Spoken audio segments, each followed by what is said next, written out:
My name's Rosa. I'm here to talk a little bit about a journey that I've been going through at the moment. In the last sort of 10 years, it's taken me a long time to come to that realisation of that, because it's painful, you know, like we're all going through something. Every single one of us on the planet has something that is painful, a story to tell, and I guess this is a little bit of mine. You know, how I got to here today and wanting to actually have a better life and not use drugs and alcohol to feel nothing, because I really want to feel things.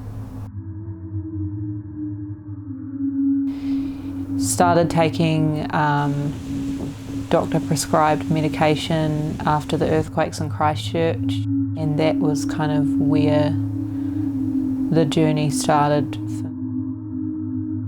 You know, the doctor basically just said, here's a pill. And I still remember that moment quite clearly. When I had that, like a anxiety attack, I remember waiting for the effect and actually feeling that feeling of, wow, like nothing could bother me right now. So essentially I was numb. Coming to the realisation that, like, one day that when I didn't have the medication, just being like so, like feeling the physical and mental withdrawals in my body, and then going to the doctor straight away the next day and being like, shit, like, but I didn't want to tell anyone at that point because I felt ashamed.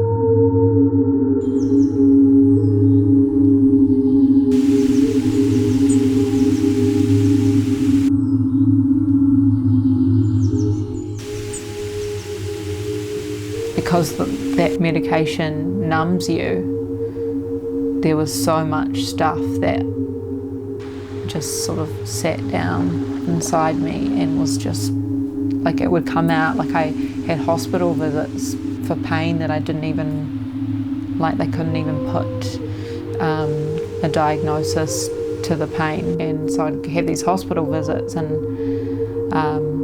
they couldn't find anything, but I was in extreme pain. So I would just keep taking these pills, and just like alcohol, you know, people that drink a lot, their tolerance goes up. It's the same with these pills, unfortunately. The realisation that I had when I knew that I had a problem was my pharmacist actually said something to me. She was like, this is like, do you know that this is a dependent drug? And I didn't know the difference between dependency and addiction at that stage. Like, they're very in line with each other, but there's a difference, because if you're physiologically dependent on something, you have to take it. It's like a life or death kind of thing. And I think that the awareness that I'm trying to raise around these drugs in particular are, you know, we know that illegal drugs lead you to bad places, but we don't think that a family doctor is going to do what's happened in my life. And the things that have happened in the last sort of 2.5 years since I admitted to what was going on have been life-changing. I've had to realise and dig deep into my past, like, you know, but I realised along the way that I didn't want to be numb anymore. I would continuously lean into comfort, and it's about sometimes leaning into the discomfort. of life, to be able to feel like you're able to free yourself, you know. And the journey that I'm looking at now is I'm a third of the way through, kind of, which is amazing. Like, I genuinely feel like proud of where I am at the moment, because it hasn't, as I've said, it hasn't been easy.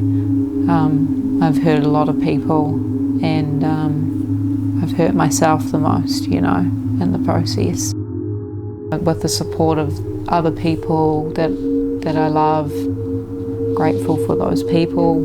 Just want to say that right now. The people that have walked alongside me during this journey. You can achieve anything, you know. You can, if you put your mind to something, you can get it, you know.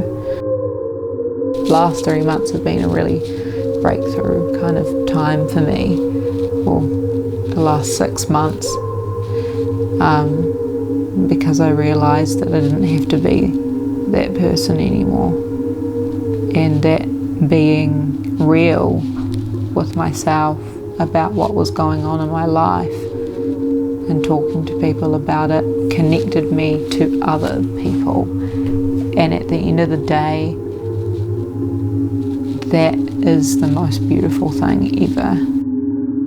To people that, you know, your past is in your head, but your future's in your hands.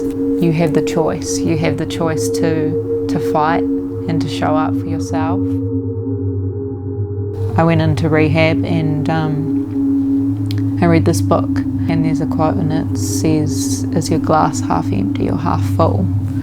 And it says, "I'm just grateful to have a glass."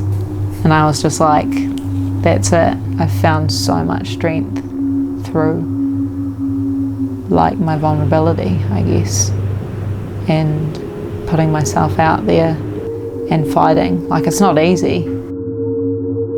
It's not easy. It's hard work, but I got myself there, and now I'm kind of going into the work, and the work is actually really beautiful.